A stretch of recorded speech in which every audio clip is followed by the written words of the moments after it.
สวัสดีสำหรับวิดีโอนี้แม่นข้าพเจ้าจะมาแนะนำการดาวน์โหลดโปรแกรมSketchUp Pro 2024ตัวโปรแกรมนี้เอาไว้เฮ็ดหยังก็คือเอาไว้ออกแบบเนาะบ้านเรือนหรือว่าเป็นอาคารเนาะอันนี้ถือว่าเป็นตัวโปรเนาะถือว่าใช้งานได้ถาวรสำหรับวิธีการดาวน์โหลดก็มีแต่เราเชื่อมเน็ตเข้าไปที่คอมพิวเตอร์หรือว่าโน้ตบุ๊กของเราเนาะหลังจากนั้นก็ให้พิมพ์ตามนี้เลยเนาะพิมพ์ข้อความตามนี้เลยเนาะตามที่ข้าพเจ้าเนาะทาสีให้นี่เนาะหลังจากพิมพ์เข้ามาแล้วเนาะก็มีแต่กดเนาะกดค้นหาเนาะมันจะเด้งมาหน้านี้เด้งมาหน้านี้แล้วก็มีแต่เข้าที่ตัวSketchUp Pro 2024นี่กดเข้าไปเนาะกดเข้ามาเนาะให้ทุกคนเลื่อนลงมาดูนี้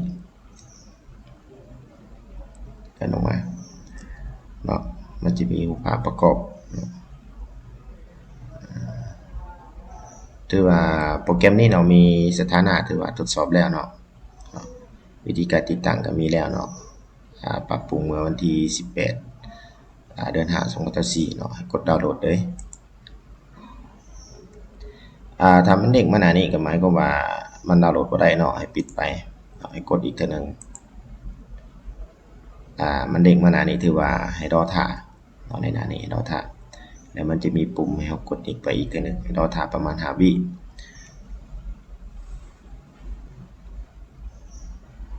เนี่ยมันจะมีปุ่มให้ดาวน์โหลดกดเนาะกดดาวน์โหลดที่ SketchUp Pro 2024นี้มันเด้งมาหน้านี้เนาะให้ปิดไปกดอีกเทื่อนึงสังเกตเบิ่งเห็นบ่ถ้ามันเด้งมาหน้านี้เนาะถือว่า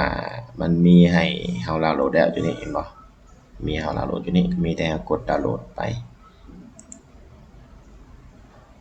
นี่เนาะมันจะขึ้น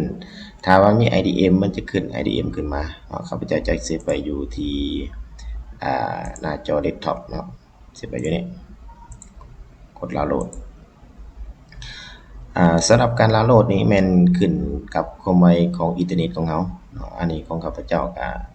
ค่อนข้างจะช้าหน่อยนึงเนาะและหลังจากที่เราดาวน์โหลดแล้วเนาะเดี๋ยวเราจะมาต่อกันใน